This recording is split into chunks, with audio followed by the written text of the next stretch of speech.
What's up guys, Scott here from Uncle Scott's Kitchen. In this video, I'm going to show you how to make this delicious white beans, kale, and tomatoes recipe. Now don't fear the kale, it's going to be delicious. Served up on some artisan bread, this is a colorful dish, makes a great presentation and a great side for a big protein main, or as an appetizer, or as part of a flight of bruschetta. We'll start with the ingredients, beginning with the bread. I'm using a large sliced baguette and I'm laying the pieces out on a wire rack. I'm going to pop this into the oven and lightly toast these pieces.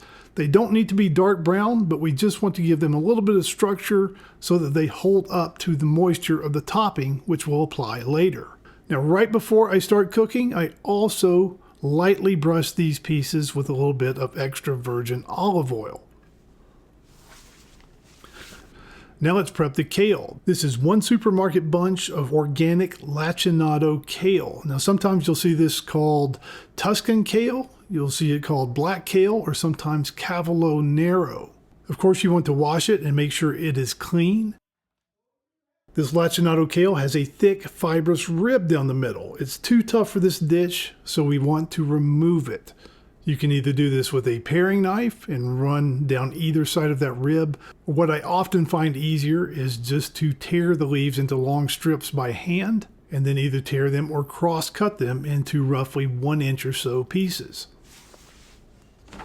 1 or 2 tomatoes sliced in relatively large pieces. Now let's dice a shallot.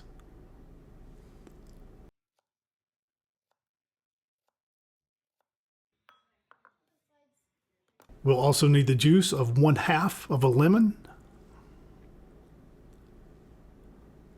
2 or 3 garlic cloves to taste. I'm running mine through a garlic press, but chopped or minced works just as well.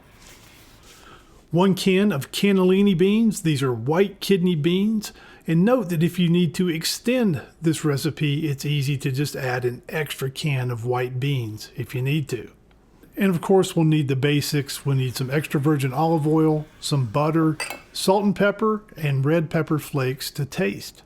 Now with our mise en place in place, let's do some cooking.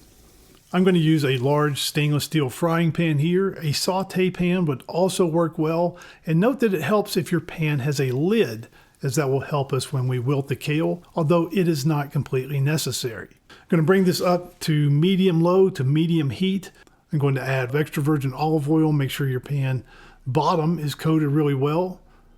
Add 1 to 2 French tablespoons of butter. And if you're wondering what is a French tablespoon of butter, it's a little more than a tablespoon. Once that butter is bubbling nicely, I'm going to add the shallot. And here we don't want to use high heat. We want medium to medium low. I don't want to burn the butter and I don't want the shallot to brown. I just want it to soften and sweeten up just a little. And that takes 1.5 minutes, 2 minutes or so. Now we're going to wilt the kale. I get the kale in the pan. Now I'm going to cover this, I'm going to stir it occasionally, and I'm going to cook this kale until it has wilted and softened, which usually takes 4 or 5 minutes or so. Now if your pan does not have a lid, don't worry, just check it a little more often, and if the kale seems to be drying out or if anything is sticking, just add a tablespoon or so of water as needed. Now add the garlic. Note that we are adding the garlic after wilting the kale. For this dish, I have found that adding the garlic after the kale reduces the chances of it browning or becoming bitter. When the garlic is fragrant, usually after 30 seconds or so, add the undrained white beans. These beans are already cooked, so all we need to do here is just bring them up to heat and simmer them for a short time.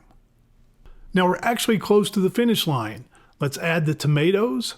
Be careful to not overcook the tomatoes or simmer them for a long time. We are not making a pasta sauce. We want them to remain colorful for the presentation. Add the lemon juice. Make sure you taste your dish and adjust for salt, pepper, and red pepper to taste. Now spoon the mixture onto the lightly toasted artisan bread.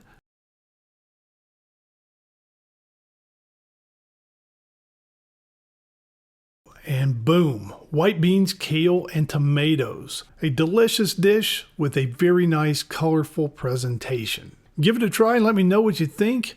If you enjoyed this video, please like and subscribe to the old channel. And for loads of exclusive content and bonus features, become a member of Uncle Scott's Great Home Cooks Club today. Thank you for watching. We'll see you again next time on Uncle Scott's Kitchen.